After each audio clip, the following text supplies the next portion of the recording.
It is 7 p.m., so in the interest of time, let us get started. Good evening. My name is Indrajeet Chaubey. I am Dean of College of Agriculture, Health and Natural Resources, and it is my distinct honor and pleasure to moderate the session of the panel discussion tonight on GMO 2.0, Science, Society, and the Future. I'm getting a lot of feedback here. Is the sound coming out okay? That's good. It's good here. Okay, good. So I want to start by thanking you, the audience, for taking time to come to the panel discussion and come to the forum tonight. And then I want to thank our panel members here. We have assembled a really distinguished group of internationally recognized experts who are going to talk about different aspects of GMO. I want to thank the sources of funding that make the panel discussion tonight possible. The funding is provided by David and Nancy Bull Cooperative Extension Service Innovative Programming and Extension Award, UConn Extension, Northeast Ag Enhancement, USDA Risk Management Agency, and CAHNR Cooperative. The goal for the panel discussion tonight is to provide you, the audience, a science-based and unbiased information on GMOs and do the best we can as a scientific panel here to clarify any misinformation around them. The panel will present information in a non-scientific manner that is easy to understand for anyone who is not familiar with various jargons and nuances of the subject. And as a moderator, I will keep time. So a couple of really just two housekeeping rules here. On the panel discussion tonight, all viewpoints are welcome. We are not here to promote one side or other. Rather, our goal is to provide facts on all viewpoints. And then please hold all questions until the end of the presentations, and then we will open up the floor for any question that may be on your mind for any of the panel members. So with that, we will get started. Our first speaker is Dr. Paul Vincelli. Dr. Vincelli is an extension professor and provost distinguished service professor at University of Connecticut.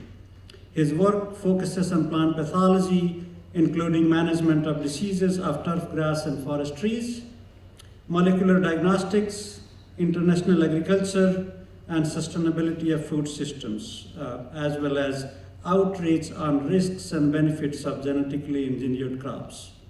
Dr. Vincelli serves as the co-coordinator of the Southern Region Sustainable Agricultural Research and Extension Program. He earned his Master's of Science in Plant Pathology from Rutgers University and his PhD in Plant Pathology from Cornell University. He served as a botanist in the US Peace Corps, as a service member in Colombia and Nicaragua, and as a Fulbright scholar in Uruguay and Nicaragua. Dr. Vincelli.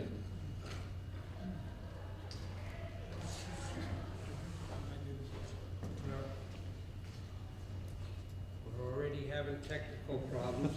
It's not going into the slideshow mode.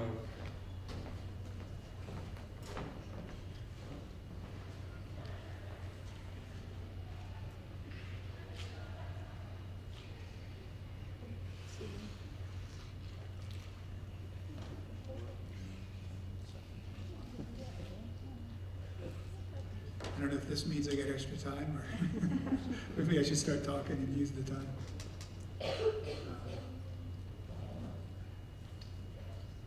So I will say it's a pleasure to be here. Connecticut is a great state. And I've been here before, but never to your campus. And oh, good. All right, so it's time to roll. So I'm going to try to use my 15 minutes wisely. First of all, I want to start with a list of all the private sector funding I've received to talk about or work on GMOs. That's the list. That's the list. So I'm here to speak from what I know as a scientist and not because somebody's paying me, although I know some very good people that work in this field that do get funded, and they're excellent scientists, and so, you know, I'll listen to anybody who has, you know, good science-based approach to the topic. On the left are the list of crops that are widely grown as genetically engineered organisms in the United States. On the right, so largely these are crops we don't eat directly, okay? On the right is a list of all the GMOs or genetically engineered crops that are horticultural, fruit and vegetable type crops. Those are rarely found in the supermarket, so when you walk in the supermarket aisle, you should know that really outside of these, you know, maybe some corn oil or soybean oil or something, there's nothing that would actually be a raw genetically engineered crop. All right, so these are some chromosomes from tomato, and the arrows, portions of chromosomes, I should say. Chromosome 10 and chromosome 7, and the arrows represent genes in those. And watch what happens here. There's this 24,000 letter portion that comes from chromosome 10 that goes into chromosome 7. And actually, look at chromosome 7 again, you see it breaks up that particular gene right there, this insertion, okay? Looks kind of maybe a little bit unsettling to see all that change taking place. That is actually what naturally led to the development of the plum tomato, which I enjoy very much. So I'm using this as an example to sort of normalize the fact that genetic change is something that's very normal and helpful and useful, however it comes about. Okay, so this isn't particularly clear, but on the right you can see rows of alfalfa, seedling alfalfa. On the left you cannot. The reason you can't see them on the left is because that crop is susceptible to this disease.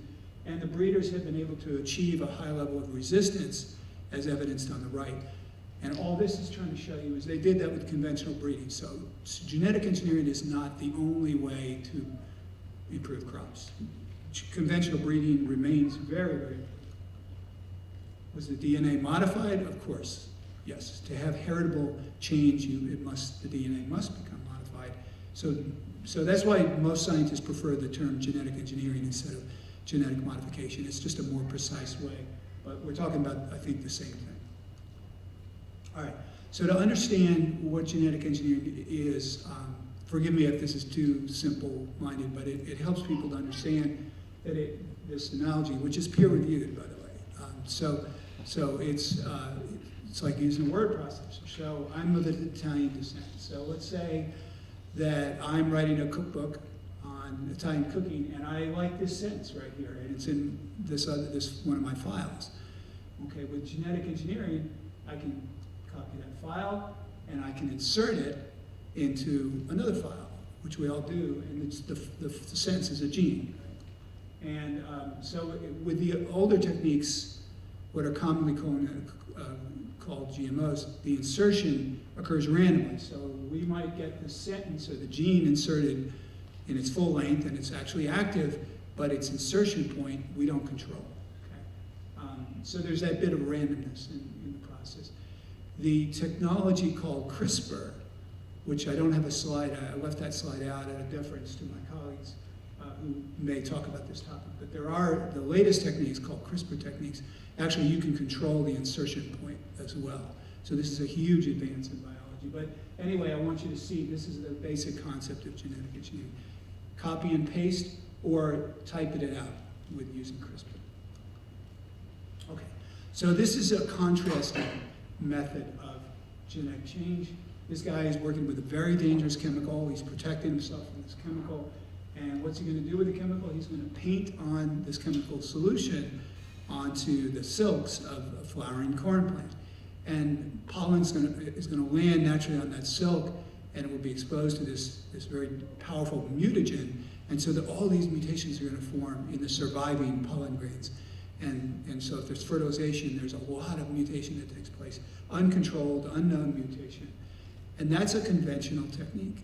That's a conventionally used technique. So this principle here is what I just used that to illustrate. One is that non-GMO breeding or conventional breeding is less precise, less controlled, and more disruptive than genetic engineering. This is not me talking, this is well established in the scientific literature. And that's okay. There's nothing harmful or wrong with using conventional breeding. They're all good. When we think about copying and pasting sentences, we know that that act does not introduce a new risk, and neither does the intrinsic, there's no intrinsic risk from copying and pasting genetics. So what scientific societies throughout the world have concluded is that genetic change, with respect to genetic change, what matters is not how the genetic change was made, but what the genetic change does. And again, you know, I think my publication, I'll refer to that in a little bit. All right, this is a very effective form of communication, very effective. It does not represent the finding, the prevailing scientific findings. And I invite you to see my publication. Wait, is it? Where is it? So that they know. Okay. All right. So there they are. And anyway, you can read for yourself. And if you think I've misinterpreted any of these distinguished scientific organizations, please let me know. But I don't think I have. So you can see for yourself that I'm just repeating what scientists throughout the world have concluded. Now, individual genetic traits might pose a risk, and that's also true for non-GMO conventional breeding. So but there's no intrinsic mechanism of harm from genetic engineering. So genetic change, what matters is how it, I'm repeating this point because it's so important. What matters is how, not how the change was made, but what the genetic change does. Now, I don't want you to leave this session thinking that I'm a cheerleader for genetic engineering. I think there's significant benefits, but there are concerns. And the flow of genes that contain genes that you may not want flowing in pollen, that's a possible issue. We can talk more about that.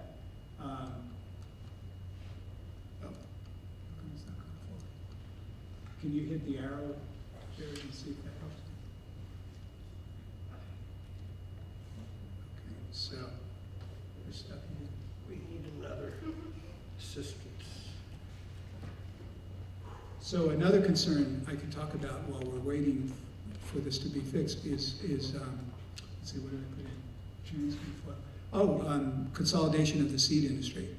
One of that's a concern that a number of my friends share. One of the concerns is, you know, through the massive revenues that certain seed companies, most notably Monsanto, before it now became Bayer, they've used those revenues to accumulate lots of smaller seed companies. So there's been a lot of consolidation of the seed industry, driven in part by revenues of GMOs. That's, you know, that's a legitimate concern. Okay. So there are legitimate concerns, and we spend a lot of time on those in my course, graduate course. We just don't have time in a 15-minute talk to talk a lot about those, but you might have questions. All right. Yeah, we just talked about that. Let's go through. Let me see if I can advance it. Yes. Okay, consolidation of the seed industry. Right. So I want to take the time that remains to talk about some examples of genetic engineering. How many people have heard of Roundup Ready crops? Okay. Roundup Ready is engineered resistance to Roundup herbicide. It's very useful technology, and it's not sustainable. It's very useful. Talk to a grower if you don't believe it, but it's not sustainable. And growers know, they never argue with that point, because they know that what happens is there's been selection for resistant weeds. So that's not the model. It's a complex topic, but it's not the model that I like to point out. Here's one that I think is pretty powerful. All right, so aflatoxin is produced by certain molds that are naturally occurring. It's one of the most potent carcinogens known, and it's natural, and I don't want it in my food. So here's the only data slide I chose to throw in there. So what they did was they used a gene silencing technique and inoculated the kernels in the center of these red dots and then measured the aflatoxin content a few weeks later in the surrounding kernels. And here are the controls. Those are massive doses of aflatoxin, very bad. And here, they zeroed it out with this engineered trait. They zeroed it out. I've never seen that in a study on aflatoxin. Now, will this hold up in the field? I don't know, but this is exciting, particularly because this could have benefits if it's accepted. First of all, if it works in the field consistently, and if it's accepted by people. You know, there are a lot of people in this world whose exposure to aflatoxin is much higher than ours. So this is a pretty good example of why scientists become excited about some of these technologies. In Bangladesh, brinjal or eggplant is a culturally important food, and they spray, I've read this over and over, it must be true, 70 or 80 times a growing season. Seems massive, but that's what they say they have to do. And with engineered resistance to insects, the borer, stem borer, they reduce that dramatically. So this is an example from here in the United States. It's not commercialized yet, but the disease on the top is bacterial spot, a major threat to tomato production. Here is the same variety engineered with a single gene from I don't know which kind of pepper, from pepper. Okay. And all that gene does is it recognizes the infection. Then the tomato plant uses its own defenses to defend itself. I like this because this is what they're doing now in Florida, and certainly Kentucky. They're using copper. Copper is bad for the environment, it's bad for the workers. It's a bad choice, but that's what people do because they don't have genetic resistance. All right, some examples from the developing world, world of developing economies.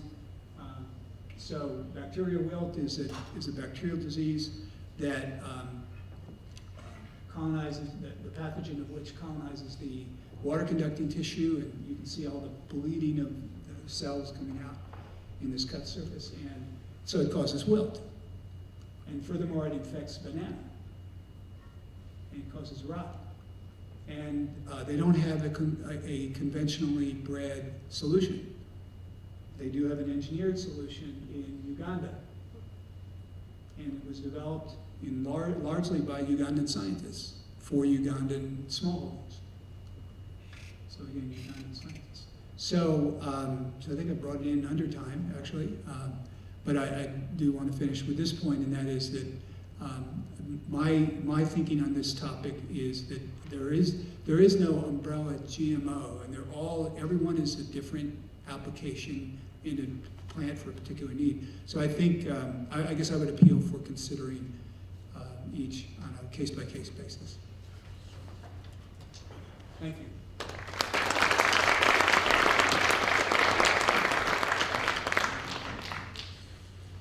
Dr. Vincelli, thank you so much for providing a nice overview of risk and benefits of genetically engineered crops. Our next original speaker, Dr. Robert Bird, he got sick with the flu and could not be with us here tonight. So Dr. Gerry Berkowitz will cover the topic that he was going to talk about in his presentation on ethical, legal, and social implications of GMOs in his presentation. So our next speaker is Dr. Yi Li, and Dr. Li is one of our own, professor in College of Agriculture, Health, and Natural Resources. He is a professor in the Department of Plant Sciences and Landscape Architecture. His research focuses on developing technologies to use CRISPR to efficiently and effectively produce transgene-free mutants for perennial crop plants, and particularly woody plants. Dr. Li develops highly efficient plant transformation methods for recalcitrant plant species and non-transgenic breeding varieties of turf grasses for low mowing frequency and environmental stress tolerance. He teaches undergraduate courses on plant breeding and biotechnology. Dr. Li earned his PhD in plant pathology and biochemistry from State University of New York in Syracuse. Please help me welcome Dr. Lee to talk about CRISPR technologies.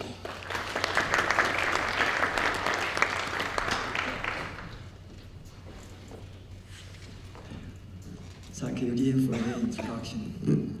So I'm going to talk about some simple science for GMO technologies. First, I have nothing to do with Monsanto, and I do work with transgenic plants in the past, but now more recently, if I do plant breeding, I do use traditional plant breeding technique more than anything else. So here, this slide shows you if you use GMO technique to breed a new cultivar, or in this case, to introduce a drought-resistant gene into a corn plant, as shown here. This plant is a high-yielding corn, but the plants can be drought-sensitive. So if we have weedy corn plants, they contain a gene which can make a corn drought tolerant, but itself, the yield is very low.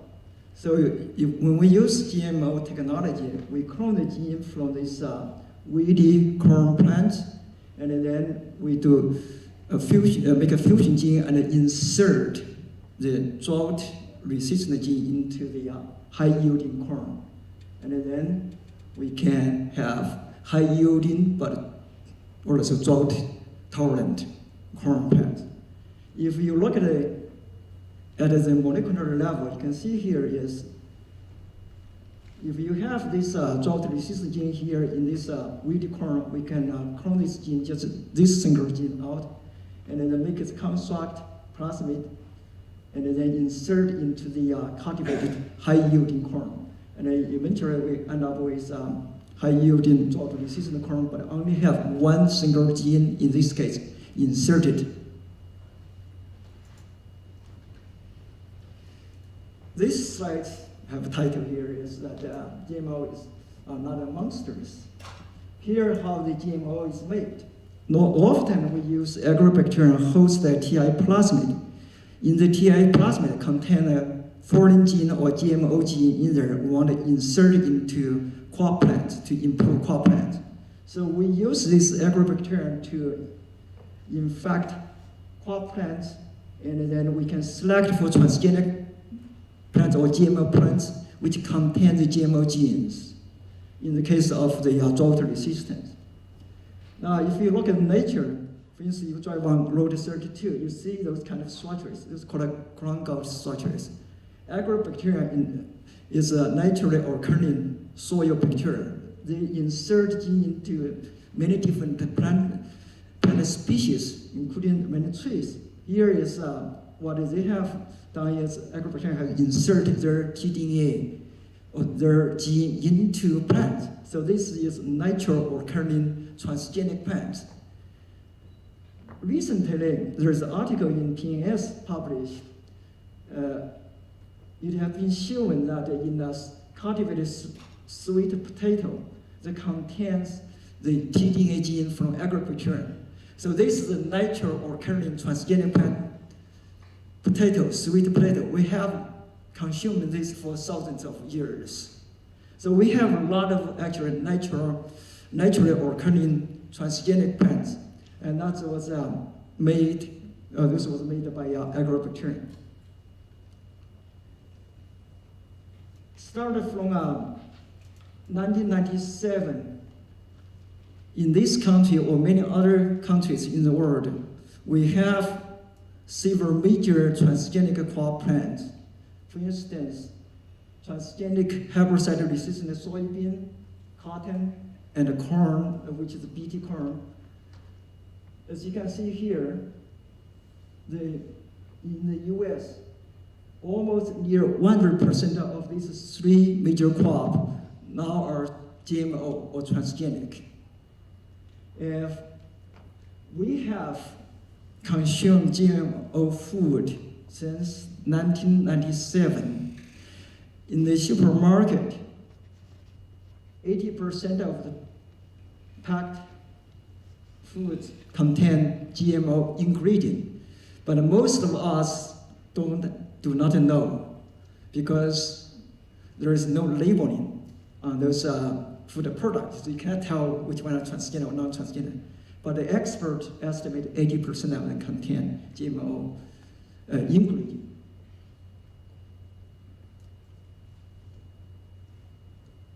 Here is one of the impact of GMO BT, insect-resistant BT. As we have more and more transgenic insect-resistant corn plants, the chemical use, the pesticides use have been dropped drastically as shown here. There are many other positive impacts on the environment as well as to the farmers use the transgenic crop plants.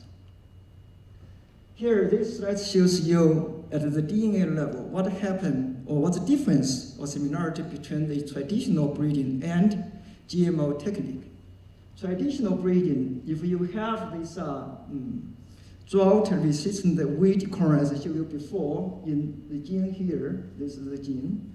Now, if you have cultivated corn, high-yielding corn, in order to introduce this gene into this cultivated high-yielding corn, we have to do hybridization, cross. When you do cross, so you have 50% of DNA from wheat corn, 50% of DNA or gene from cultivated corn. Many of these genes here in the wheat corn will have detrimental effects on the cultivated corn. So you have to get rid of these yellow corner genes. So you have to use this to backcross with this cultivated corn. You have to do at least 5 generations, sometimes 10 generations, in order to get rid of most of the gene and to have only this gene left, or only a small number of genes left, including this drought-resistant gene, for instance. Now, transgenic technology, you go to get this gene directly from this wheat corn and put only this gene into the corn plants. So it's going to be much more efficient, precise, as Paul has explained, and it takes only 1 or 2 years. Here, traditional breeding can take at least 5 years, or sometimes can be 10 years. And sometimes when you do backcross, this gene can be lost. So you're back to the original. Here, this slide shows you that I prepared the traditional breeding and the gene editing slides, but I thought maybe I don't have enough time, so I deleted those ones. But right here, this slide shows you that the effectiveness and acceptance of those 3 major technologies. One is GMO here. I think it's the most powerful, most efficient, most effective, because they can introduce any genes from any organism or not you think is good for the crop plants. Well, traditional breeding technique, for instance, cannot do that. You only can introduce genes from the ones can be hybridized. As to the acceptance, because GMO has problems, the least acceptable by public. The traditional breeding technique has no problem, no issue at all. Now, the newly developed genome editing technology is somewhere in the middle. In US, we don't regulate the gene editing plants. However, gene editing technology only can work on genes already in the plants.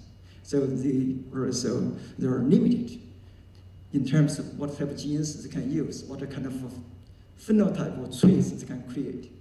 So the GMO is the most powerful, the most efficient technique so far for crop improvement. However, the technology do have some problems, such as gene flow, Paul has mentioned, for some GMO plants or some genes, and also public acceptance issues. Here, these slides show you that we have population increase as predicted in the future, and it is, or as it has already happened in the past. and 30 cropland. At the same time, we experience reduction in the cropland. Therefore, I think we needed to use whatever the technology used to improve the agricultural productivity. So I'm going to finish here. My conclusion is improve crop yield or to reduce impact on our environment. Thank you.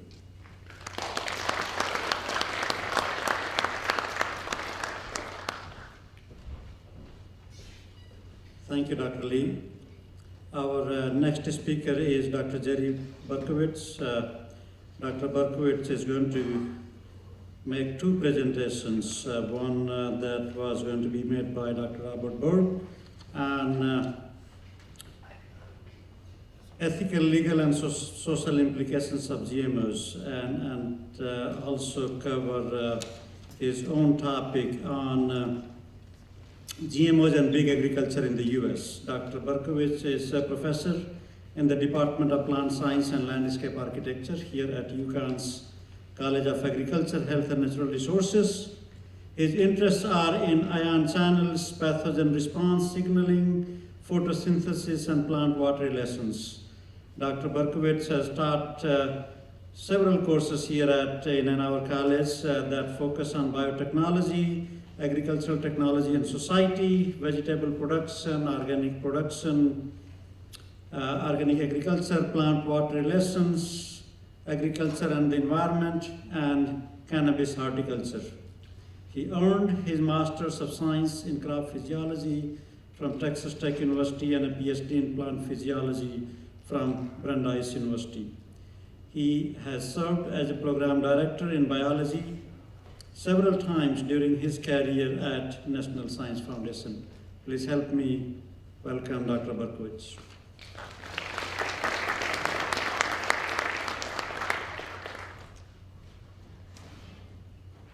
Thank you, Dean. Thanks for the folks coming to share in the forum, and thank you to Stacy and our wonderful extension crew for putting the effort in to fund and arrange this. I'm here to provide a broader perspective on the technology that we just heard about. In fact, some might say that what I'm about to present is a bait and switch, because a lot of the information I'm going to provide to you tonight is not specifically about GMOs. I'm going to start out talking about or showing you a slide, an advertisement from a couple decades ago for DDT. Two reasons why I introduced this idea to you. Two. One is that in science, we seek truth and we present truth as we know it at the time based on the evidence that we have. And of course, the scientists who were promoting DDT a couple of decades ago didn't know the long-term effects of DDT. A second reason why I introduced this topic is because public, oftentimes, we all oftentimes conflate things. We mash things together. And when it comes to GMOs, a lot of times people are uncomfortable about one issue and then meld it together in other issues. So I think this slide has some relevance for us for both of those purposes. Can anyone remember why DDT was in fact banned? Was it particularly, what was wrong? Was it toxic?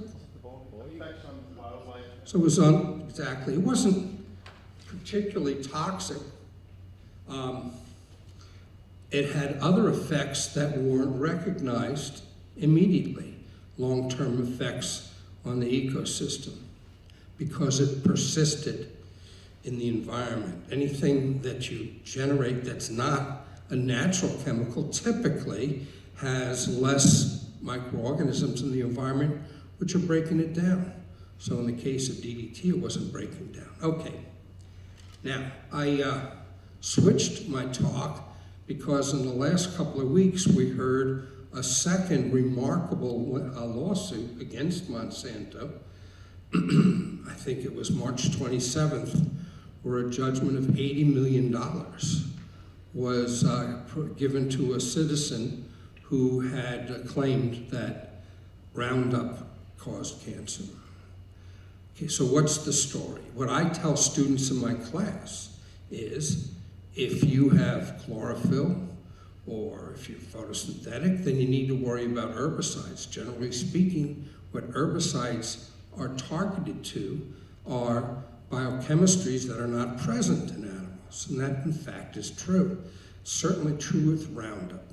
Roundup blocks the shikimic acid pathway, which I showed you a slide of. The shikimic acid pathway generates the essential amino acids. They're essential in our diets because we don't make them. We have to eat them.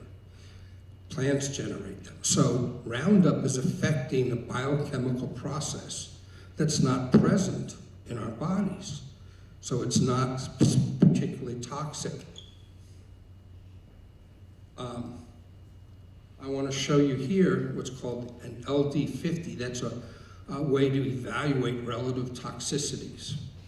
And if you look at Roundup or glyphosate, the higher the number, what LD50 means is the dose required to kill 50% of the people attending a lecture on GMOs.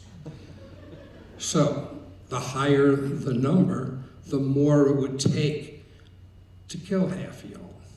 So in any case, if you look at glyphosate, Roundup, the LD50 is higher than table salt. That's a perspective. It gives you relative toxicities. I also want to let you know that other herbicides like 2,4-D, which also affects a plant process, it affects plant hormone signaling. It is a plant hormone in a fashion. In any case, even a herbicide like 2,4-D is more toxic than Roundup. So what the heck is the public giving $80 million to a citizen who sues Monsanto for? That is an important question, and that is one of the targets of my talk time. March 27th, $80 million. Why? Well, the public has a certain perception of corporations, and in this case, from what I read and from what I understand, and in fact I went to a review, let's see, I went to, excuse me, I can't find the source of my information that I just prepared in the last couple of days regarding this lawsuit. But one thing that came out in the trial is that Monsanto had internal reports that they didn't share with the EPA when they got Roundup cleared. Now, we're not talking about GMOs here, but the public doesn't necessarily really even care about that point. We're talking about Roundup, and we're not talking about its toxicity. I'm learning myself as a scientist that toxicity is one thing, carcinogenicity is another thing, and I'm learning. So in this court case, and in the previous one, the plaintiffs were suffering from non-Hodgkin's lymphoma, and it's not that simple to parse out whether or not something is or is not carcinogenic. So it's the Clinical Neurology News that I got this information.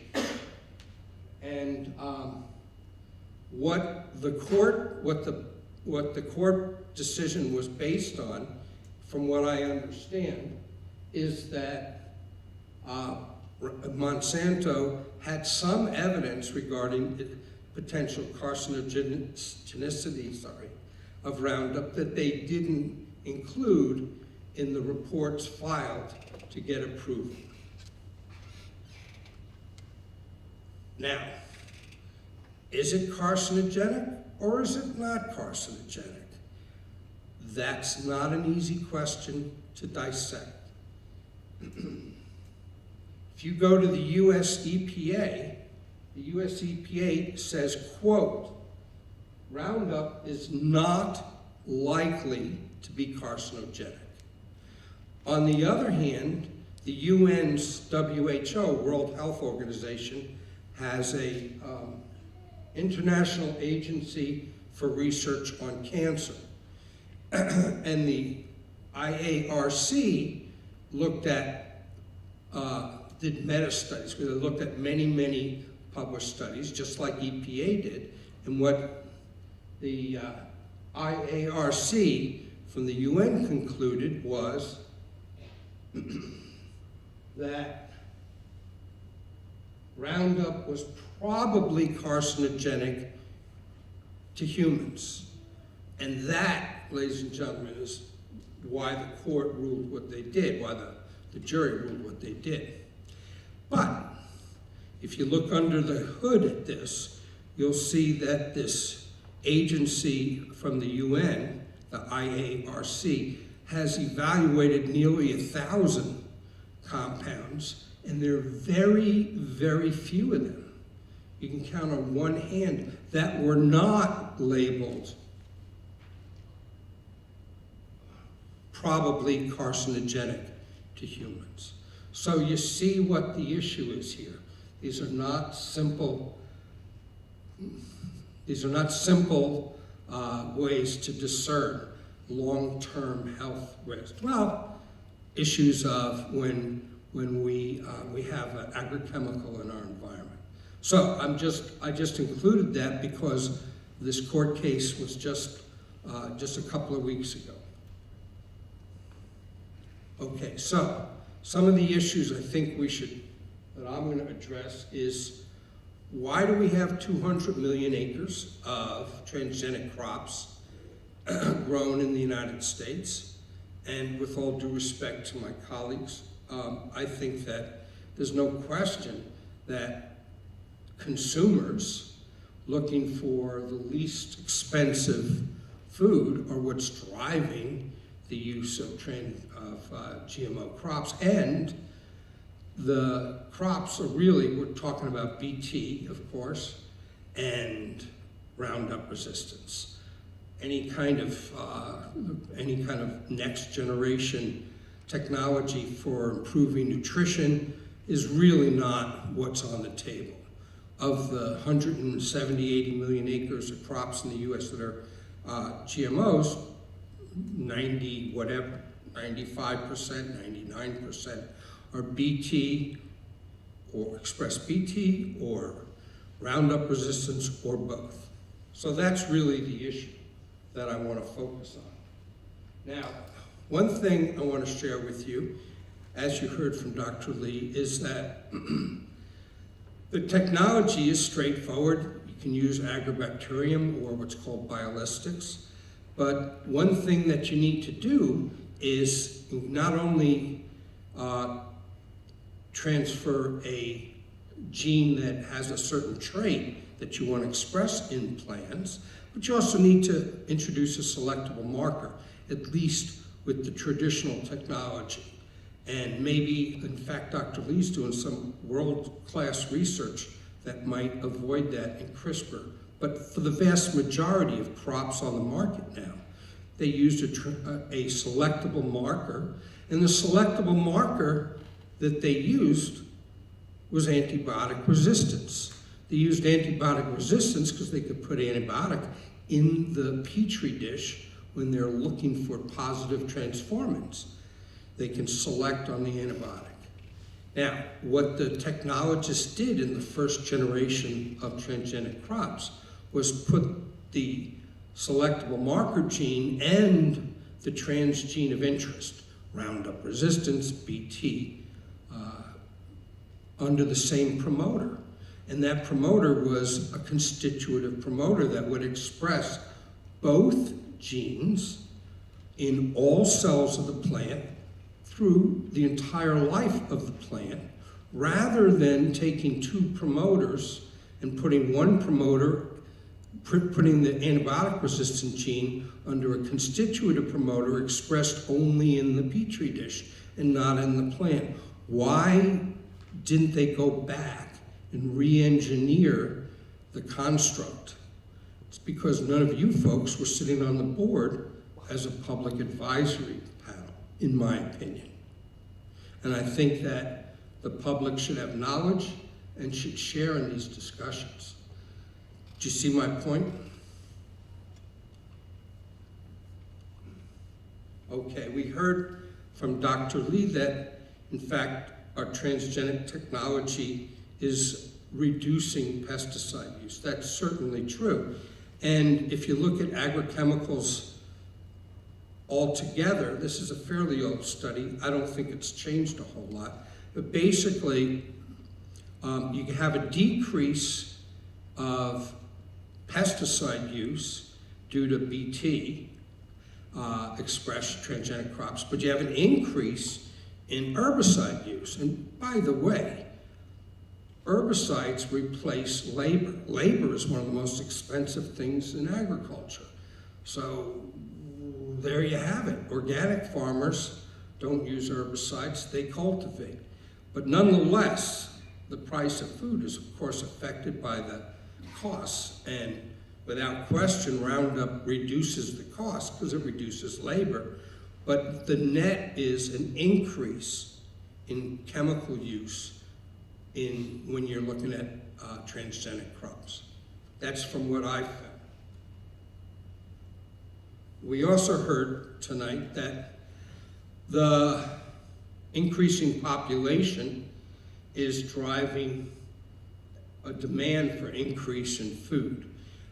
In this study by the director of the California Academy of Sciences, the title, Changing the Global Food Narrative, this paper points out a couple of things that are fairly relevant.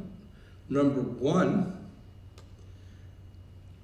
population increase is not driving the increase in demand for food on this planet. It's the increase in use of meat in India and China in particular. Certainly in the United States, we have a very high proportion of calories for meat, and meat requires a whole lot more land than vegetarian diets. So one thing that this fellow pointed out is that it's really not an increase in population, but changing diets that's a big driver of increased food production. And let's see.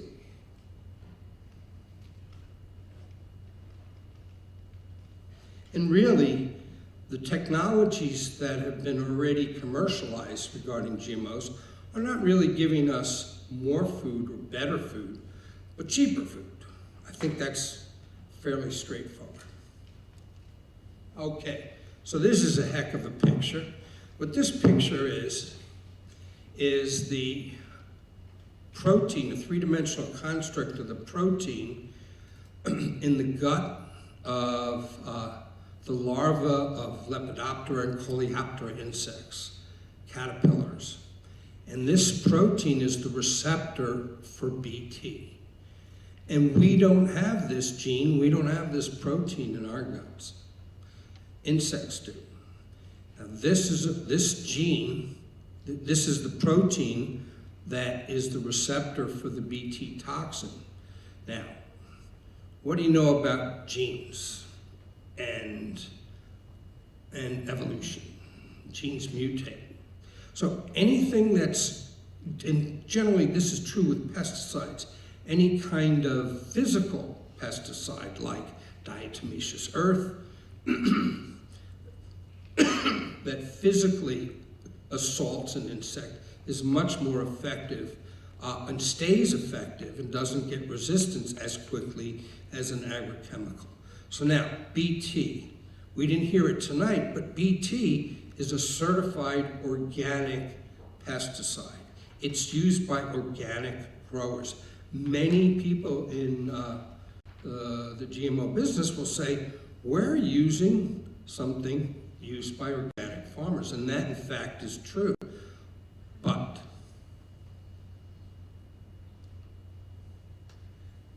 This is the number of species that have become resistant to BT, plotted along with transgenic crop production in the United States. There's no question that use of BT in transgenic crops will increase the rate, has increased the rate at which insects become resistant to BT. Anyone who's a certified organic grower here knows that when you apply a pesticide, even an organic pesticide, that you're applying it on a weekly spray schedule. We heard, certainly in the case of some in India, or it was in Pakistan, and eggplants, you apply very frequently, but generally speaking, an organic farmers are spraying BT only when needed. Is that going to create a different selective pressure than having 100 million acres of BT expressing crops where the BT gene is expressed in all cells throughout the life cycle of the plant? There's no question that there's a big difference. And what I'm pointing out to you is that it's not just a human health issue. It's not a human health issue regarding GMOs. That's a no-brainer. As we've already learned tonight, there's no question that the evidence for human health risks is virtually zero when it comes to GMOs. But when we look at the broader perspective, we've got some issues. So the broader perspective, I looked up for this talk and got a map, I'll show you soon, of the Mississippi River Basin and how many municipalities have unacceptable above federal limits of nitrate in the water supplies. Something like 25% of all municipalities in the major belt of our country have problems with nitrate. Nitrate has nothing to do with GMOs, in fact, if anything, but it's fertilizer, of course, and it's used as part of our agricultural productivity. And this last summer, we read an awful lot about red tide in Florida. There's no question that phosphorus fertilizer, used by the sugarcane industry in Florida, by the way, tremendously, is what's contributing to red tide outbreaks. Now, who pays for the cleanup of the municipality water supplies? Who's paying for red tide remediation? We don't, in our food dollars. The Army Corps of Engineers is working on the Everglades to deal with phosphorus. We don't pay a tax, we don't pay for the price of food with regards to these larger global issues of how agriculture works in our country. Here's the map that I found, and these are municipalities with above federal limit nitrate levels, and it's clearly due to agriculture. That's the Corn Belt, and this is again from the National Geographic. I'm not sure how much time I have. I'm going to get to food labeling soon. I'm fine? Okay. But I want to leave you regarding the issue of big agriculture, not with issues regarding GMOs, but consider this. 80% of the carrots we eat in this country are grown on 2 farms and processed in 1 plant. Okay, what does that mean? And are consumers interested in an alternative? I'm very excited and happy to see in Connecticut we have a tremendous increase over the last decade in interest in local food. And we, as college and our extension people, our scientists, are really, really doing a great job, I think, in providing a kind of rebirth of tremendous interest in local food. It's not just conventional agriculture. This here is Earthbound Organic Farms. Just think about it. Baby greens. You can go to the store's farmer's market and buy baby greens bags for $5 a bag. You can also go to the supermarket and get Earthbound baby greens a lot cheaper. This one harvester collects 10,000 pounds of greens an hour with a crew of 12. So I think that when it comes to GMOs, the question isn't about human health risks. It isn't about the technology, but rather, where is our food coming from? And a lot of, I think, citizens ask, I would like to have the right to know where I'm investing my food dollars. And therefore, 80% of the public is interested in labeling. I don't know if in labeling of GMOs. I don't know if anyone else did, but I read the discussion and debate that occurred in the Senate Agriculture Committee when the GMO labeling law was passed. And the Grocery Manufacturers Association was presenting, Grocery Manufacturers Association, essentially Coke, Pepsi, essentially big agriculture. They were presenting why we shouldn't have GMO labeling. And this is a picture of the audience during that session in the Senate chambers. There's no question that a lot of people in this country are interested in having GMOs labeled. And the arguments by the Grocery Manufacturers Association against labeling of GMOs were because, one, it might increase the cost. And I don't know. No one really knows. I haven't seen a good study about how much it will increase the cost. How am I doing? 5 minutes? Okay. A second thing they said is that people will misunderstand GMO technology. You are not, the public shouldn't be allowed to have the information to make decisions. And I think that's, that's really not a good argument. And then thirdly, they said, hey, you've got organic agriculture. You can already get non-GMO food. Why bother us? So those kind of attitudes, I think, really create a problem in the public's eye. Okay, so I'm running out of time, but I want you to know that Connecticut was one of the first states, or was the first state in the entire country that passed GMO labeling laws. Never mind about that. Again, last year, the federal government passed labeling laws. Now, I went to the USDA website a week or two ago, the USDA website, and looked up the labeling laws. And the language on their website said, retail food products, wait, where is it?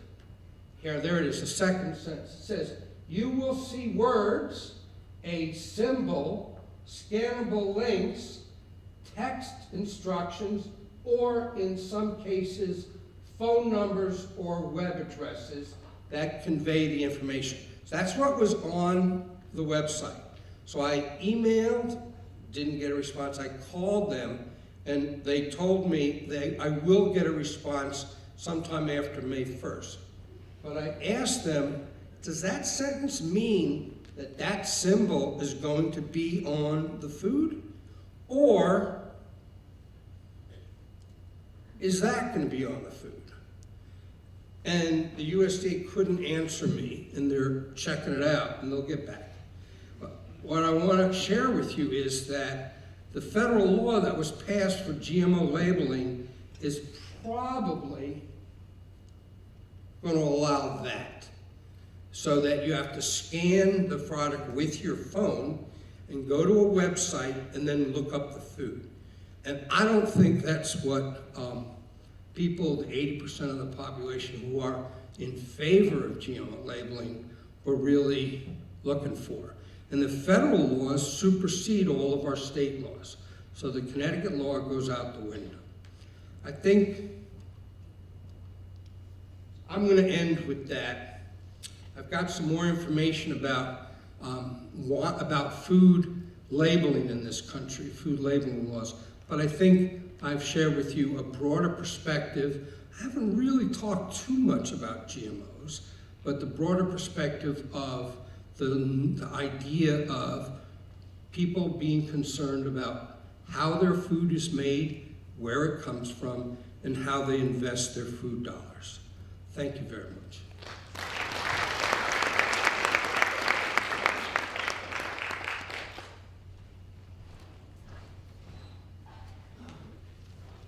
Before we open the floor for questions, I want to invite Dr. Paul Vincelli. You can summarize the discussions from both sides of the arguments that we heard this evening. Sure, okay, thanks. Is this on? Can you hear me now? Sure. How about now? Testing 1, 2, 3, there it is, okay. So I guess I made several points. Used the word processing analogy for genetic engineering. Made the point that genetic engineering was not did not create an intrinsic food safety risk, according to modern science. Genetic engineering is less disruptive than conventional breeding. I think Dr. Lee made the same point. It can be used to improve food safety. I used the example of aflatoxin to illustrate that. And it can be used to reduce pesticide use. And that these should be considered on a case-by-case basis. He made a number of points. His slides and his comments talked about precise and efficient genetic change, powerful technique, referring to genetic engineering,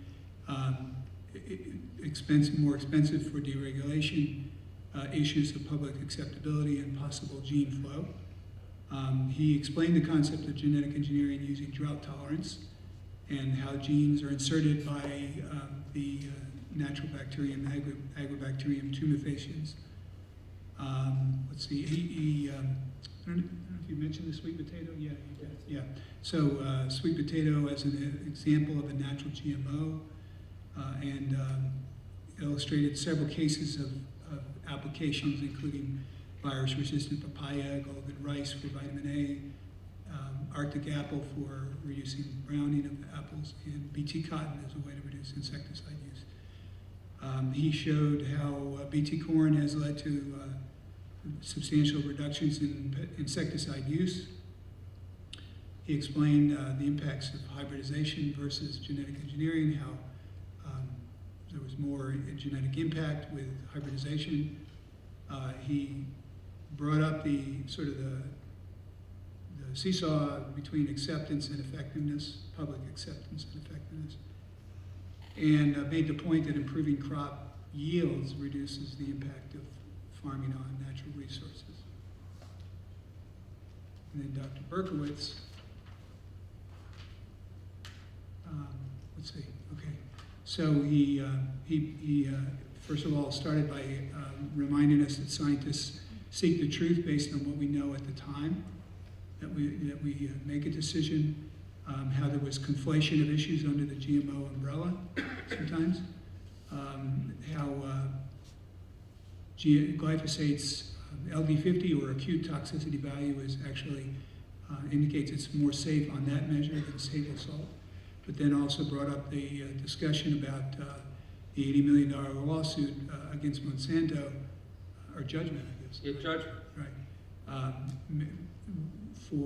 Based in part on hiding information on safety questions relating to Roundup. And then contrasted EPA's judgment about glyphosate and cancer versus IARC, International something. Agency for Research on Cancer, Right. UN umbrella organization. Right. That considered that a probably human carcinogen, but that most of the chemicals that IARC had reviewed had concluded were probable human carcinogens, sort of muddying the water. Consumers he made a comment about consumers wanting cheap food, and that drives the $200 million acres of GMOs. Okay. The technology itself is straightforward.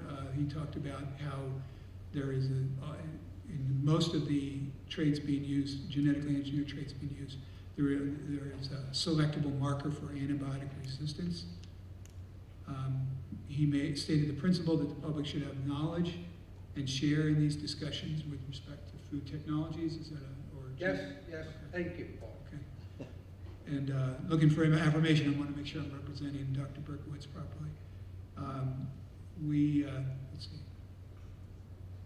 Decreased genetic engineering has led to decreases in insecticide use, but increased use of herbicides. Increased food demand globally is being driven by changing diets, and brought up the point that the insect resistance trait that called BT, which is an engineered trait, has led to reductions in insecticide use, but has increased selection pressure towards resistance in insect pests that were once susceptible. Let's see, I think he used the word no-brainer on food safety. Right. Yeah, which I was glad to hear. Thank you for that.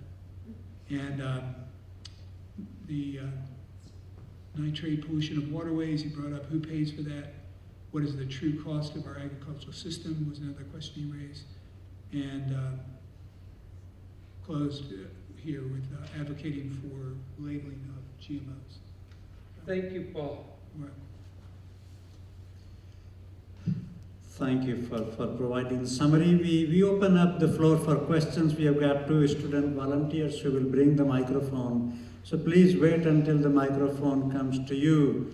And while they are getting ready, I will ask the first question. You gave several examples of using genetically engineered technology to promote desirable traits. Are there some examples where it has been used successfully to suppress undesirable traits also? Suppress undesirable traits. Yeah. Well, for example, like the aflatoxin case, I'm trying to think of. In some case when this variety of rice was growing too tall and could not bear the weight of the paddy itself and will lodge, and then technology was used to make the variety shorter.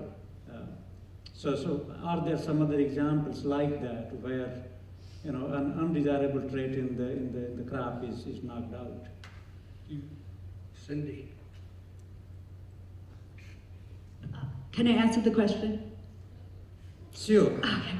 So basically, I don't know about plant science. I'm an animal scientist. So definitely in the animal world, we make transgenic or genetically modified animals as well. And one of the major reasons is to produce disease-resistant animals. For example, we have all heard of the mad cow disease, right?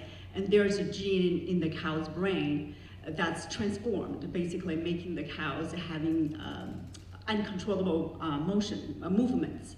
So basically, in order to get rid of the mad cow disease, which is an undesirable trait, and then you have to knock that gene out by disrupting it. So basically, you make a transgenic animal to get rid of the mad cow disease, and those animals have been created. Yeah. Good, thank you. Can I add to that? Sure. Thanks for helping out with that question. That was very helpful because I'm a pathologist, and so immediately now the wheels are turning. I understand your question. So there are genes in plants called susceptibility genes, and they may have more than value to the plant than just making them susceptible to certain diseases, but they do confer susceptibility. So if you go in and mutate those genes with very modest changes using CRISPR, you can engineer plants that are that have extremely minimal genetic change, but that are resistant to particular diseases. Thank you. Questions from the audience, please. Right there. Hi, my question is for Professor Berkowitz.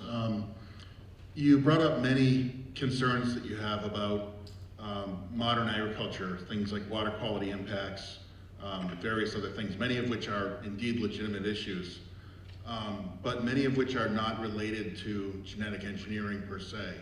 So my question then is, why make genetic engineering the litmus test? Why focus on that plant breeding tool as opposed to addressing some of the other issues more head on? Rather, it's a great question.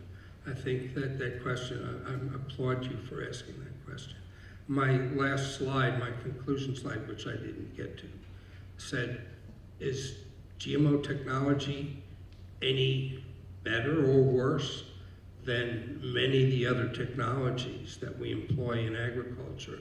I venture and pro-offer to this audience, no, not necessarily worse, but it's another technology. And I think that it should be looked at in the context more than just a human health context. So I applaud you. I think your point is very important for all of us to remember that there's a lot of issues in use of technology and the environment. GMOs is one of them. I don't know if anyone in this room knows, but does anyone know what the impact of corn stover, millions of acres of corn leaf tissue with BT in it, on insects in lakes and in a stream? I don't know. I haven't looked at any published studies, but that's a question.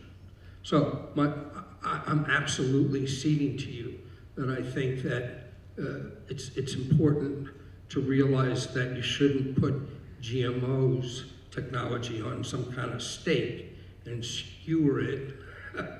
But I'm presenting, well, let's look at the broader picture of how we go about our business in this country. Does that provide you with an answer? Okay. Can I add quick comments to Gerry's comments on that? The BT corn, if you look at the literature, back many years ago, there was a Nature publication from Cornell, shows that BT pollen harm monarch butterfly. And that's what is similar to Gerry just comment. As Gerry has mentioned in his talk, the BT protein is very specific to a narrow range of insect. A lot of insects don't have that receptor proteins. And later, in fact, that Nature paper is followed by a lot of studies in many laboratories for many years, all shows that the BT pollen does not have significant harmful impact on the other insects. I'm talking about the leaves. Yes, the but tissue. not also, as in case it's been shown, there is also another paper, PNS, published for the impact of corn, roots, all those things. And then that paper was published again many years ago. Later has been criticized, and also the other publications, more than one, quite a few, demonstrated that's not the case. So far, I do not think that there is solid evidence to show that the BT corn plants has a massive, non-specific effect. However, still don't, a lot of things we don't know, so we still have to keep our mind open. If something happens, we know something bad, then I think it can be taken care of. But so far, I think the scientific community has not found really solid evidence. I don't know. Back there.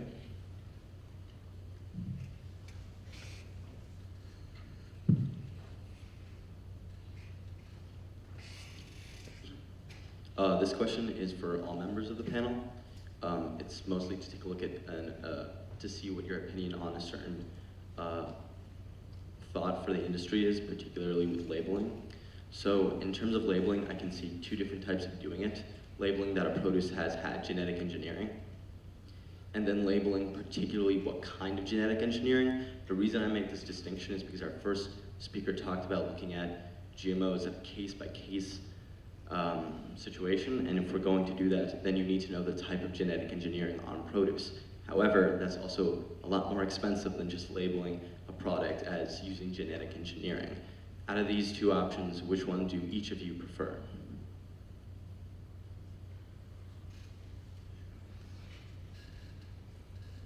Oh, you're waiting for an answer.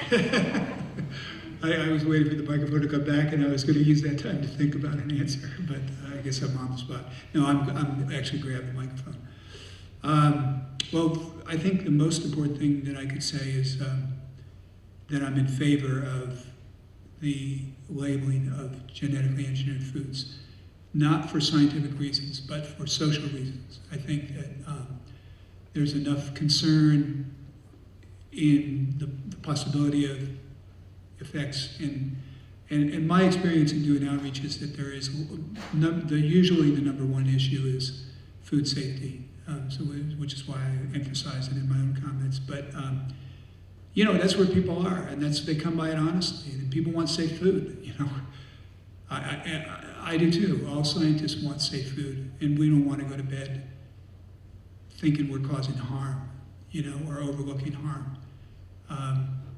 So I'm in favor of labeling for the social reasons, so people have the confidence in their food supply that I have in my own. But to get to your specific question, you know, I'm not sure I have a good answer for it, because I do think there is value. In a perfect world, we would all know the difference between targeting mutations done by CRISPR versus mutation breeding versus transformation, which was talked about. And we would label it accordingly. But for most people, that's much too much. And so I don't have a good answer for you. I think it's a great question. I always support labeling. In addition to scientific reason, as well as social reason, but a personal reason, I prefer to eat GMO food myself. So whenever if I see GMO labeling, I'm probably going to prefer to buy those ones than the non-GMO ones, because I do think GMO in general is safer than conventional, particularly if you deal with leafy vegetables. It's much safer than organic ones. That's my personal opinion. So I strongly support labeling because I prefer to eat a GMO. I support labeling simply because the public is interested in labeling. And I don't feel that I, as an academic, as a scholar, as a scientist, should tell the public why, you know, should turn my back on the public. The public vastly is supportive of labeling. I absolutely do not think that GMO crops should be labeled based on the specific gene. By the way, BT, there's enough toxicity studies again done on, so the EPA is going to look at, and lots of other agencies are going to look at the specific genes. But I believe that most people who shop at organic food stores and not preferring GMO foods are doing so because of the issue of a technology in general, not the specific genes. So that's the way I feel. I don't think at all that specific genes should be labeled. Okay, there is a question right there. Hi, I just have a couple of comments. First, that is, BT is a naturally occurring soil bacterium. It's everywhere. So, first of all, it's with us all the time. Second, the question that was just asked about the various technologies, I think is a very important one, because you can't combine transgenic processes with CRISPR. As I understand it, CRISPR only edits genes. It does not insert genes from a different organism. And that's a very important issue. And I don't think the general public understands the differences between these. If you're putting a horse gene in my corn, I sure want to know about it. But if you're just editing what's already in that corn, that's a big difference.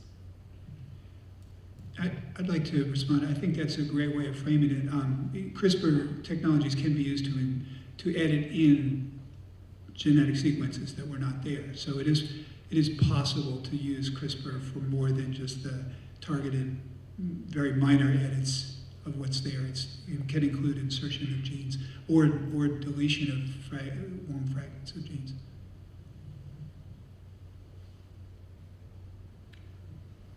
We go back there and then, yeah. This week's New Yorker had an article on conspiracy theories, and I don't want this to be put into that context exactly, but I have a couple of comments. One is Dr. Berkowitz said scientists didn't know at the time, talking about DDT, and has all the members of the panel seem to be setting up scientists as some type of almost super being. And there are many examples today of leading scientists who have done suspicious things and have even been published in reputable journals, and then later found that maybe they faked data and so forth. And I just think it's important to, perhaps the members of the panel can comment on the limitation of scientists as human beings. And my other comment I make as a computer scientist, and it hasn't been brought up, and that is the idea of unintended consequences. When so many rapid changes are made in nature, not waiting 5 or 10 years as was discussed for traditional techniques of modifying genes, but in 1 year you change this, you change this, you change this. There are so many changes that it seems that unintended consequences are inevitable, and we don't know what they are. That scientists just continue to make these changes, and now with CRISPR they can make more and more changes and think that you're making wonderful things happen. But we don't know what the consequences of these things will be, especially when so many of them are being made all at once. I'd like to jump in and provide a first response to that. Dr. Lee, in his presentation, didn't really shine a whole lot of light on it, but he mentioned that conventional breeding technologies can do all sorts of, have all sorts of unintended changes in a genome. And what I want to point out to you is Dr. Lee broached on this topic, but I think it's extremely important context, and that's risk assessment. When we're looking at GMO technologies, we have to look at them and weigh the risks against the alternative technologies. So I think to answer your question, I think you really have to look at risk assessment, and you have to look at relative risk assessment. And I think in that kind of context, GMO technology can provide a lot of positives. So even though you could have unintended consequences, when you look at the technology used to breed wheat before GMO, before conventional breeding, there's lots of insertions in any case. I'll leave it there. Mike wants to make a comment, maybe. I guess I would like to follow up with Steve's point, because I'm concerned about the time span of the unintended consequences. And as an example, I think what we're like, look at human health. We developed antibiotics to actually save people's lives. We've overused them now in this century so much that we're running into a point where antibiotics won't work for us. And we could have a global, health crisis on antibiotics because of our own intent, because of the very good science and good intentions that came out of that. If we do this kind of technology, don't we also run the risk with the insect world or some other kind of pest of creating the same kind of pandemic in the pest world of like, okay, we didn't anticipate that these insects would be able to come back in this different form 100 years from now. We just keep seeming to, it's like this giant mousetrap that we just keep adding another piece to it over and over and over. And we believe that we're going to technology our way out of these problems when, most of the problems are self-initiated because we changed one thing and now we have to change something else to fix the last problem, And, the time spans just don't seem to match up with how nature evolves versus how we're evolving nature very quickly. And I'd like to hear your comments on just the time spans necessary to look at these things. Is 10 years enough time? It seems like it's a long time to us, but nature didn't evolve in 10 years increments, really, right? It's hundreds and eons of years. I can give some of my thoughts. First of all, if you look at the federal level, when the commercial companies try to deregulate their transgenic plants or GMO plants, there is certain consensus. That is, if your trait or gene are from plants, or plants already have such a trait in other type of plants, then it's much easier. Now, if you try to put a gene from bacteria or from animal, put in the plants, then you're going to have a lot of difficulties to pass the deregulation process. If you look what types of GMO plants has been deregulated, the number of these plants are very small. Number of genes has been deregulated, or also very small. Now back to this BT issue now.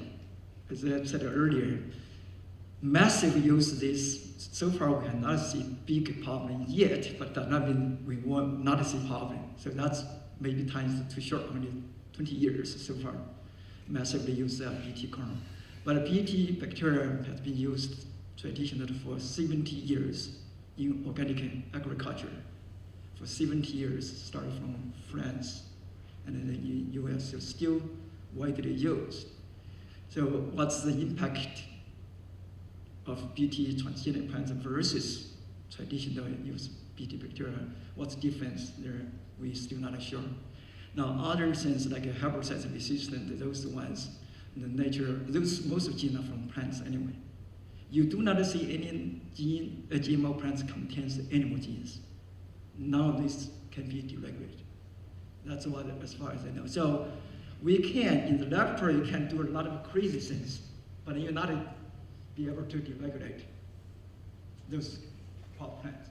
So I think at the federal level or scientific community, they are careful.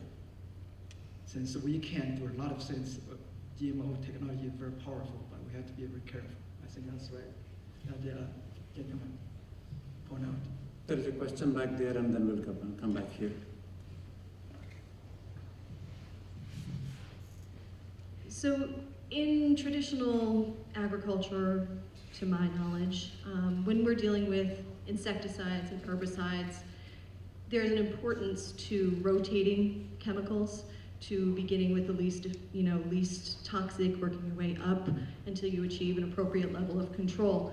What I'm hearing is that we have two types of genetically modified plants, and I didn't even know about the animals, but plants that are very, very widely used here in our country.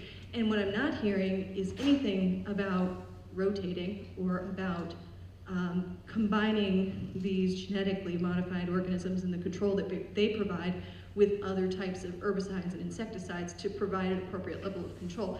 To my knowledge, that's how you avoid these superbugs, the resistance.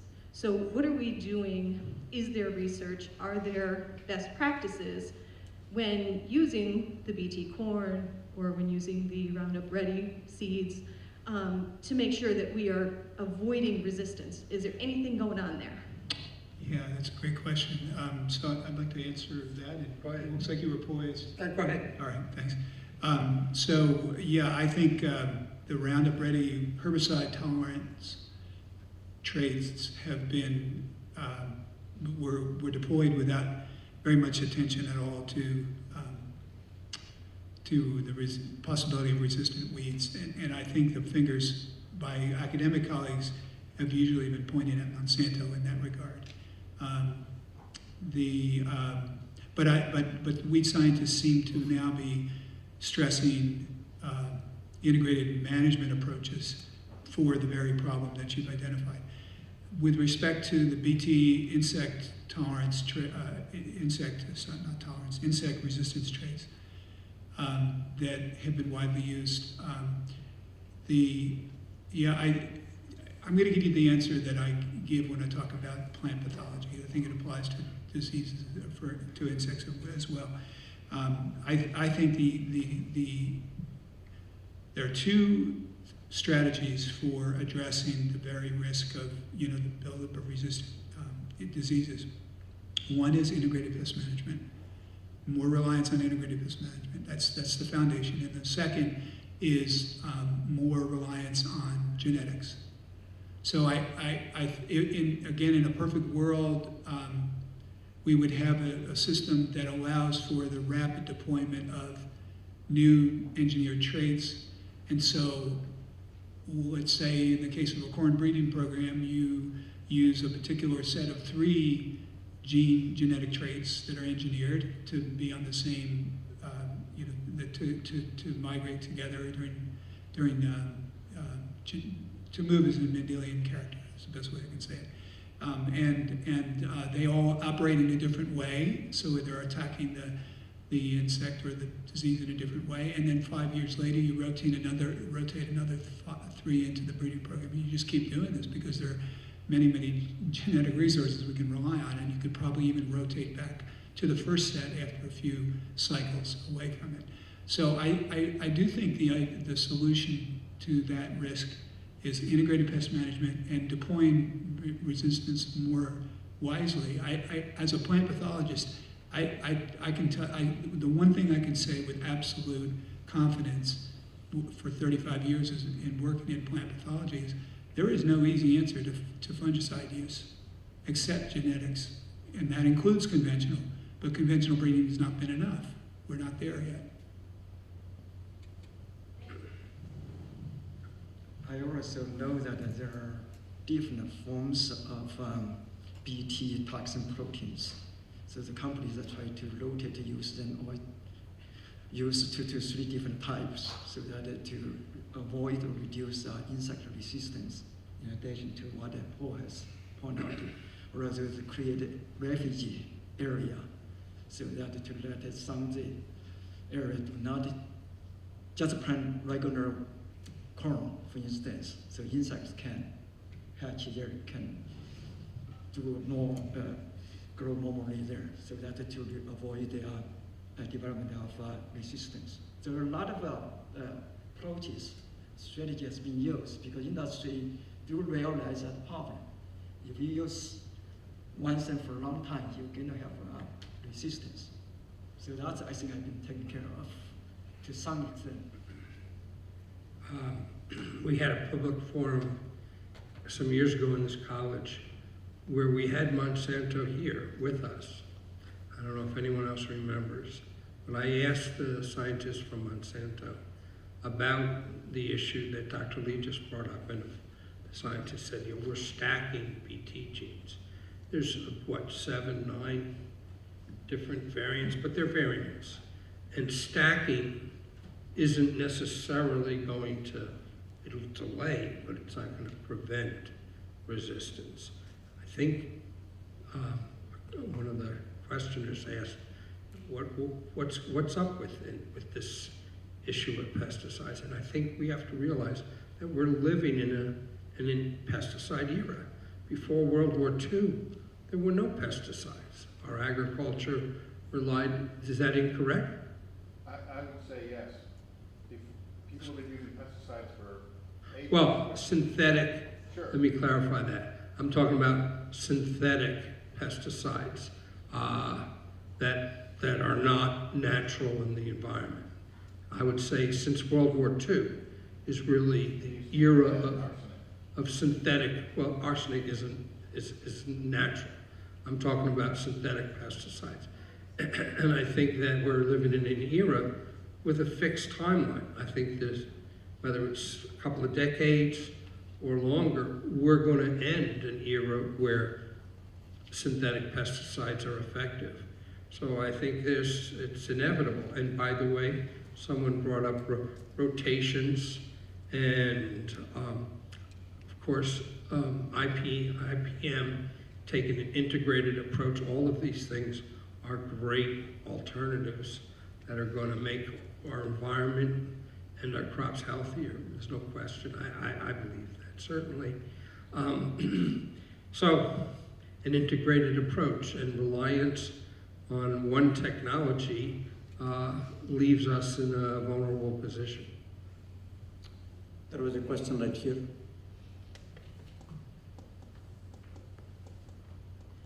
I just wonder if these questions are being, if the information is being taught in schools so that as we go ahead, we can address this question, the general public can address this question in a more intelligent way.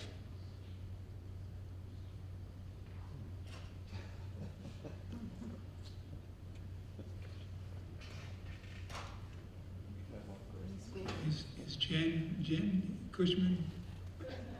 Do you want to answer that?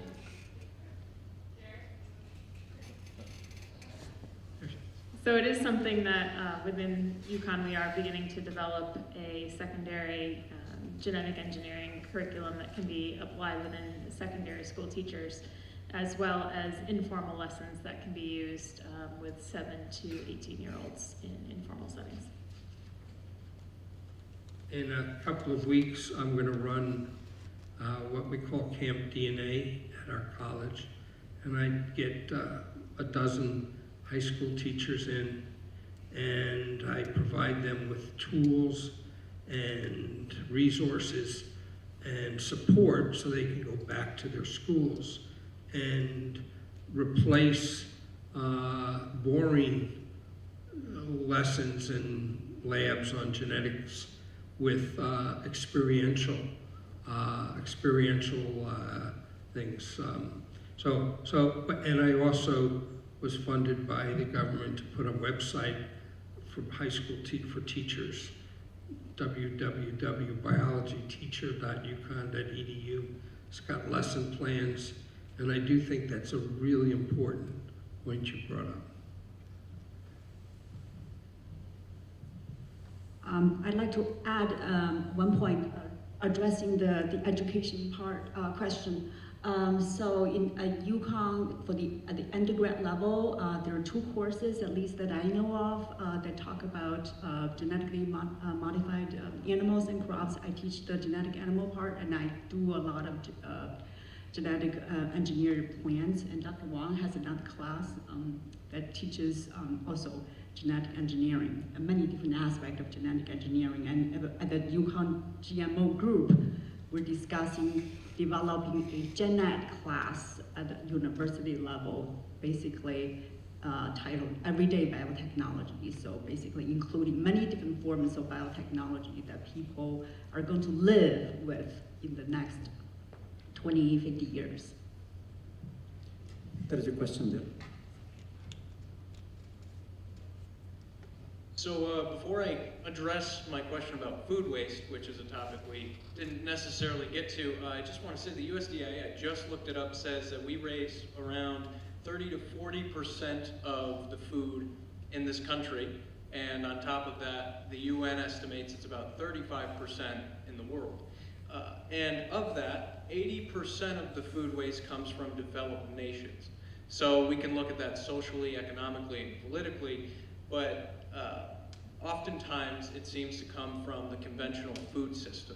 Is that because conventional crops tend to be cheaper, people have more disposable incomes in developed nations, and they can get rid of their food and dispose of it? Because we waste 133 billion pounds of food at the consumer level, and we have a significant food shortage in the world, roughly 840 million people are starving every day.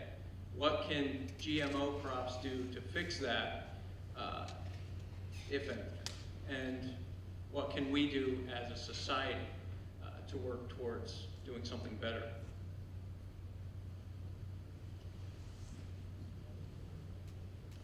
I think the issue of transportation and accessibility confound the very real point you brought up. Without food, I don't know, certainly don't know answers about food waste.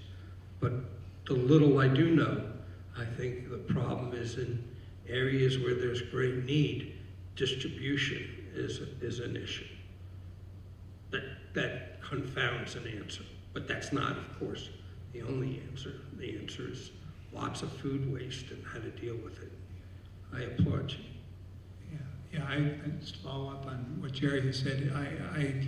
I agree. It's a very important issue, and it's a complex issue. It really is quite complex and multifactorial and all that. But yeah, we do a lot of food waste in this country, and my wife and I are very aware of that and try to minimize our part. I think it is the bigger answer is awareness and behaviors and so on. To address the problem. There are ways in which, since you asked, genetic engineering could contribute around the margins. You know, there are real particular disease problems that occur in transit and in storage, you know, and brown rot of stone fruits, for example, cherries, you know, can rot very commonly from a particular fungus. So could we engineer cherries to not be susceptible to brown rot? That would be wonderful because of the pesticide use and the food waste issues. So I think there are ways that we could sort of attack some of the causes through genetic engineering, but I'm not going to suggest that genetic engineering is going to, you know, it's not going to shine from the heavens and give us the answer. I think it's a much bigger issue, and it's an important one. So thanks for bringing it up. My role here is to moderate and request questions from the audience, but I feel like I need to provide my input on this too. It's such a complex issue, and so I'll tell you very briefly what my wife and I used to do and now what we do. It's a behavior change. We used to go and do grocery shopping, thinking about we were going to use things that we were buying. Lots of things will go from grocery cart to the refrigerator to the trash can. It has been many years now that we have adopted that we do not buy anything for which we do not have a firm plan. Does not matter how tempting it looks in the grocery store. It does not get into our grocery cart or grocery bag if we do not have a plan for that. And that has made a tremendous impact on food waste in our own household. Thank you for asking that question. Other questions? Right here.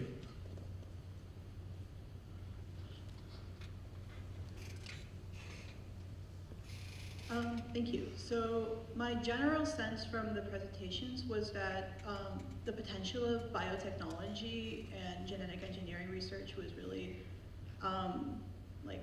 there was a heavy emphasis on that, and I think there's like a ton of potential for what we can do with biotechnology overall. Personally, for me and the community of people I know who have concern about GMO, it tends to mostly stem from like the effects of pesticides and herbicides, which it sounds like there's a general consensus that that stuff is not sustainable and it's not going to last. But for example, with glyphosate, it was originally created by a Japanese scientist around the World War II era, and it was shelved after that because he realized that this is water soluble, and unlike fat soluble herbicides and pesticides, water soluble herbicides can pass through, say, like the brain barrier. I forgot what it's called, but because of that, it can actually create it can disrupt the nervous system, and it's been shown to cause intercellular, isolation, like in the gut, which has been leading to leaky gut in humans and causing gastrointestinal issues.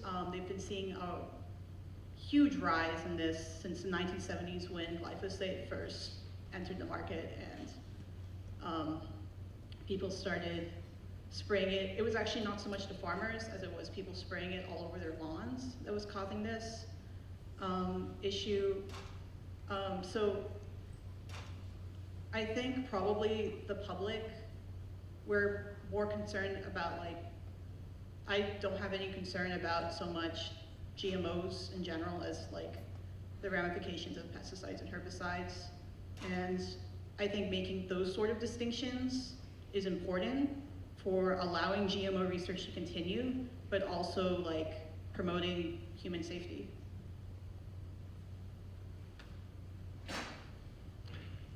So if you don't mind, I'm going to jump in. I'm a plant pathologist. I cut my teeth, so to speak, studying pesticides. I've worked with pesticides for 35 years. And I'm totally with you. I think the distinction between genetic engineering or GMOs and pesticides is huge. I've not made much progress. I don't know if I've made any progress in reducing pesticide use for disease control, to be honest with you. But I do know that if growers have resistant crops, they tend to not want to spray the chemicals. So I think genetics in all its...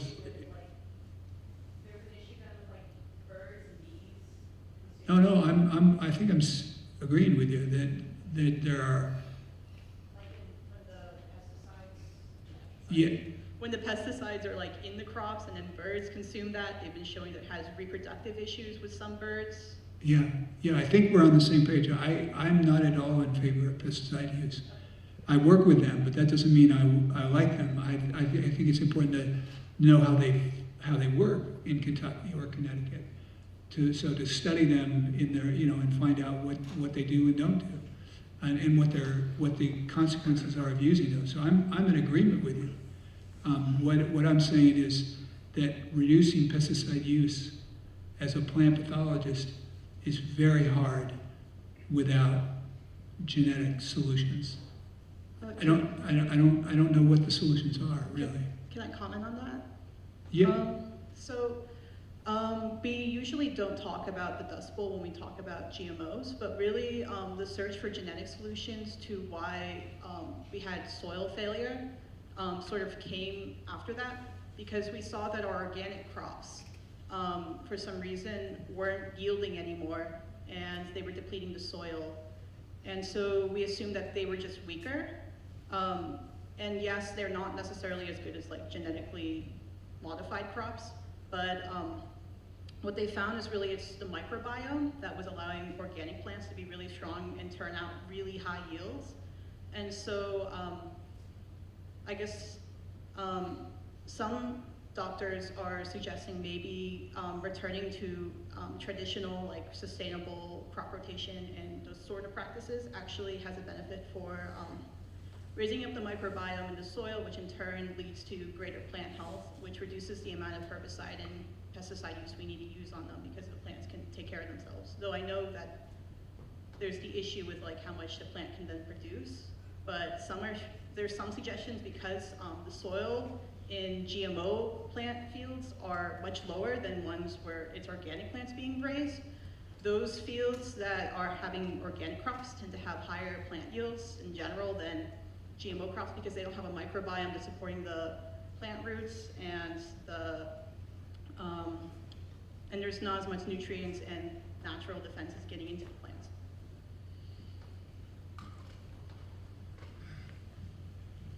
Well, you raised up an awful lot of points just now, and I would like to pro-offer that I've seen, first of all, you mentioned soil health, and I think that many scientists, many farmers, many citizens would raise their arms in support of the notion that soil health is our most important resource when it comes to crop productivity.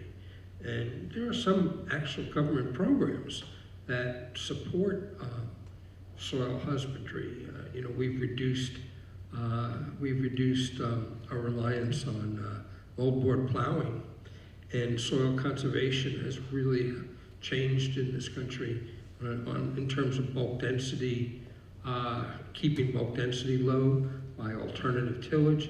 But you also, so soil health, the maintenance of soil health, without question, will have a lot of positive effects. You mentioned some issues of glyphosate being water soluble and therefore being dangerous. I know that glyphosate is a herbicide.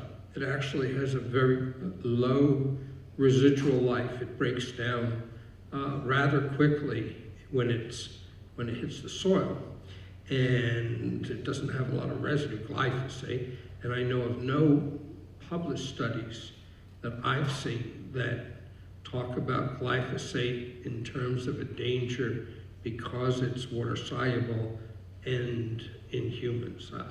So I would love for someone to send me some journal articles or any journal articles addressing that point. I know of no evidence in the refereed literature about those issues. So I'm saying I don't know. I could give a couple of comments on the question or comments raised about the chemical use, pesticides use.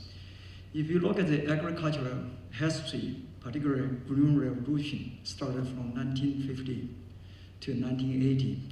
For that 30 years, we have drastic increase in the food production. Chemical use contribute to that increase drastically. Two types of chemicals. One is nitrogen fertilizer, another one is pesticides. Without using these two types of chemicals, we don't have what we have today for so much food production. So that's one of the problems. If we don't use these pesticides, we're going to have problem. Farmer will not have such a good yield. So that is a challenge. We're hoping that maybe some of this new genetic technology may be able to help to reduce the use of pesticides, such as BT corn, BT cotton. You can see that at least in this BT corn field, cotton field, those pesticides has been use has been reduced. Of course, there may be other problems associated with. So we cannot afford not to use these pesticides, but at the same time, we do see a lot of problems. So it's a challenging situation. Can I just kind of respond to both of those since I got the mic? When it comes to increased production through the use of synthetic chemicals, that is, so often quoted that we wouldn't have as much as we have now if we didn't have these chemicals. But the fact is that here in the United States, we have surplus of many foods. We have things that go to waste that we don't use and that we can't easily transport to the places in the world where they most need it. And if we get them there, we can't easily distribute there. So we're focusing on using synthetics to increase production. To what end? That's the response to that. And when it comes to the glyphosate, I didn't bring it up because it's only marginally related to this conversation about GMOs, but my reading, and I'll try to find it and send it to you, when the first Roundup thing came up, the first big lawsuit, because I work in an industry where we sell these chemicals, I did some digging, because I'm more leaning towards organics. I prefer to educate people very thoroughly if they're going to buy chemicals so that they know what they're buying and how to apply it safely and what they're doing with it. So my research, what I found is that while glyphosate specifically does have a very short-term residual, it is not the glyphosate alone that we're concerned about so much as the derivatives as it begins breaking down, what it breaks down into. And that varies considerably based on the soil health.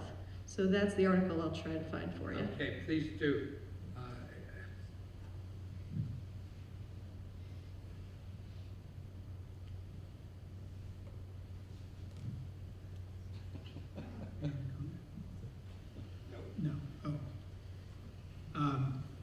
Yeah, so I think it's not uncommon for discussions of genetic engineering to move into discussions of farming systems. And maybe that's a natural place for it to end up. But my hesitation here is that I think it's, I think it gets kind of difficult to make progress because every one of us has opinions and thoughts about which farming systems maybe are the best. And this is a very respectful discussion, and I appreciate that, but it can become divisive and without good ends. And the other thing that I want to add is that we scientists who work in agriculture and have knowledge and experience and so on with conventional agriculture, we totally respect the need to focus on unintended consequences, and we do. We're often the ones that identify some of those issues. I think every choice we make about farming systems has unintended consequences. And so I want to challenge the audience to think about what those might be for your favorite farming system. Question right here. All right, so just a little side note here, just kind of in case after you leave this, something to look up. It's called the Soil My Undies Challenge, and farmers are literally burying 100% cotton underwear into their soil to see if their soil microbiome, as mentioned there, can actually break it down. So fun thing to look up later and see the progress. That's pretty cool. But I do have a question for Mr. Dr. Berkowitz, and I was wondering, to your knowledge, how large farms in the Midwest and across the nation are dealing to reduce nutrient runoff, and if any particular farming practices such as no-till might be something that they are looking into. Thank you. You asked me about nitrogen use in a major crop area. You also asked me about no-till agriculture. Well, no-till agriculture is really increasing. For conventional crops, it's a little harder with vegetable crops because you're looking for more even germination, what have you. But even with vegetable crops, you're seeing a proliferation of no-till agriculture, and where you're disturbing the soil less. And that allows for soil health. So I think that's increasing. And that will increase the ability of the soil not to have, will that increase the ability to reduce nitrate runoff? Can anyone think of that? Would no-till increase or reduce the nitrate runoff? Depends on when it's applied. So nitrogen is so mobile. Right. You have a rain, and but would a no-till cropping system, I think, could have advantages for keeping soil health and having inorganic nitrogen metabolized by bacteria. The more soil bacteria you have, the more organic nitrogen form you're going to have in the soil. The more no-till, the reduced bulk density in a no-till system would allow for and also you have a lot of other reasons why you're going to increase microbial populations, and that's got to have a positive effect on nitrogen runoff. So that's my scratching my head thinking to answer your question. I think that these are really good points. One of the things no-till system does is reduces the amount of surface runoff itself, because you're getting more infiltration into the soil. And because amount of surface runoff is reduced, everything that goes with surface runoff water gets reduced. There may be a trade-off because now you're getting more infiltration, there may be more nitrate getting into the shallow groundwater, and that need to be accounted. But along with that, also there is a significantly less erosion that takes place. And so the nitrogen that is, or phosphorus, or any other chemicals, pesticides that are binded to the sediment, there will be less losses happening because no-till reduces the erosion. And that was one of the primary reasons how the new no-till became so popular in US and continue to increase. We will make that as a last question.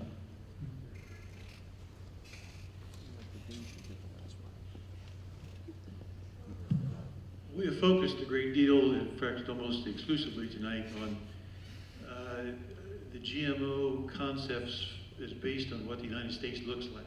What do we as consumers and what do we as academics look at for GMOs here? I guess I would argue from the production standpoint that we as a country probably should not be putting together a policy that is so restrictive for safety purposes alone that we restrict the farmer's ability to export crops to wherever, corn, soybeans, and so on. I think back to the 1960s and 70s when there was great concern about population growth, and every single one of the land-grant colleges, and the guys sitting for your seats back then, went to other countries and worked on ways to just, at the macro level, produce food better. India and Pakistan and the Middle East areas there is coming to mind, going from wet rice to dryland rice. Huge increases. And so my concern is, if we as a nation, if we as a country put together a national policy that is extraordinarily restrictive for our own safe food, what is that going to do to food production for population growth across the world? Should not the GMO emphasis balance to be less on pesticides and that sort of thing, worried about it, and more on just raw production of getting the crop out the field, which in turn is going to increase the ability of the production farmer in the United States to survive. Right now, it's getting less and less and less ability to survive simply because they're more efficient, which is very, very exactly what you mentioned. To what end are we producing better food if it's not going overseas? And if we put together a policy that's so restrictive that stops that, I think we got a major problem.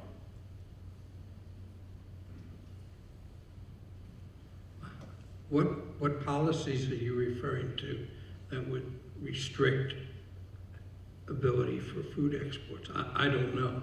Well, if you put together Monsanto, DeKalb, Pioneer, all the major food, the major seed producers, if they're restricted from being able to put together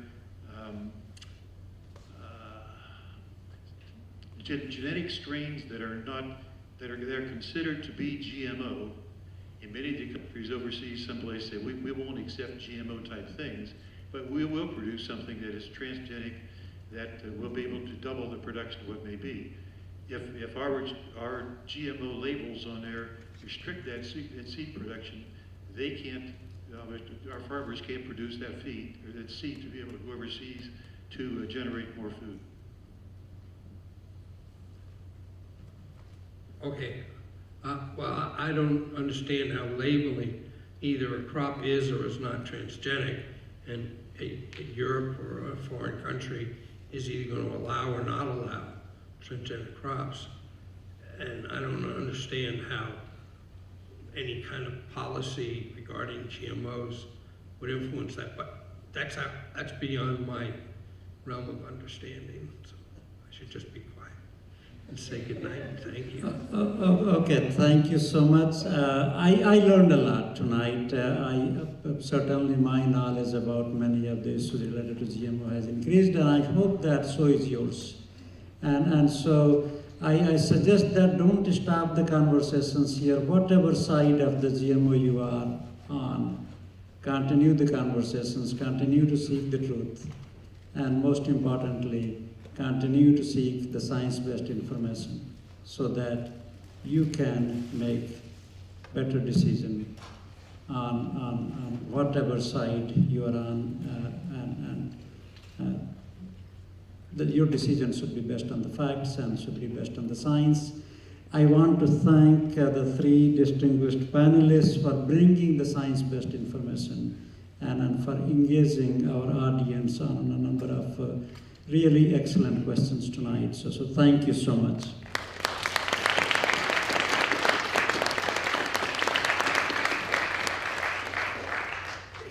I want to thank our team and student volunteers for putting this event together.